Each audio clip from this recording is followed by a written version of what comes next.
ஒவ்வொரு ஆண்டும் மார்ச் 24ஆம் தேதி உலக காசநோய் தினமாக அனுசரிக்கப்படுது. இந்த வருடத்துக்கான theme yes we can end TB. நம்ம எல்லாரும் சேர்ந்தா டிபி நோயை ஒரு முடிவுக்கு கொண்டு வந்துடலாம். சரிங்க, டிபி நோய்னா என்ன அப்படின்னா, இது ஒரு விதமான தொற்று நோய். இது மைக்கோபாக்டீரியம் டியூபர்குலோசிஸ் அப்படின்ற ஒரு பாக்டீரியா காஸ் பண்ணக்கூடிய ஒரு டிசீஸ். சரி, இது எப்படி ஸ்ப்ரெட் ஆகும் அப்படின்னா, டிபி நோயினால பாதிக்கப்பட்டவர்கள் நம்ம பக்கத்துல நின்று பேசுறதுனாலயோ இருமல்னாலயோ அந்த அவங்க கிட்ட இருந்து வெளிவரக்கூடிய டிராப்லெட் மூலியமா நம்மளுக்கு சுத்தி இருக்கிறவங்களுக்கு டிபி ஸ்ப்ரெட் ஆகும்.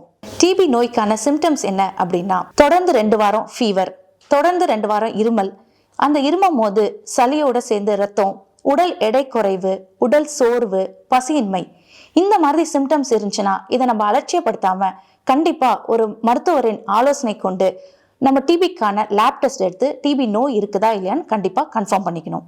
சப்போஸ் நம்மளுக்கு டிபி நோய் கன்ஃபார்ம் ஆயிடுச்சு அப்படின்னா அதற்கான ட்ரீட்மெண்ட் ஒரு ஃபுல் கோர்ஸ் எந்த விதமான தடையும் இல்லாம ஃபுல்லா கம்ப்ளீட் பண்ணணும். அப்படி நம்ம ட்ரீட்மெண்ட்டை ஃபுல்லா கம்ப்ளீட் பண்ணிட்டாலே டிபி நோயிலேருந்து நம்ம பரிபூர்ணமா குணமாயிடலாம். டிபி நோயை நம்மளால ப்ரிவென்ட் பண்ண முடியுமா அப்படின்னா ப்ரிவென்ட் பண்ணலாங்க.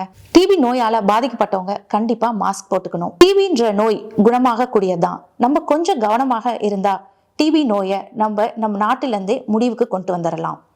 நான் டாக்டர் ஷாலினி, இங்கே தஞ்சாவூர் மீனாட்சி ஹாஸ்பிட்டலில் இன்ஃபெக்ஷன் கண்ட்ரோல் ஆஃபீஸர் மற்றும் சீனியர் கன்சல்டன்ட் மைக்ரோபயாலஜிஸ்டாக ஒர்க் பண்ணுறேன்.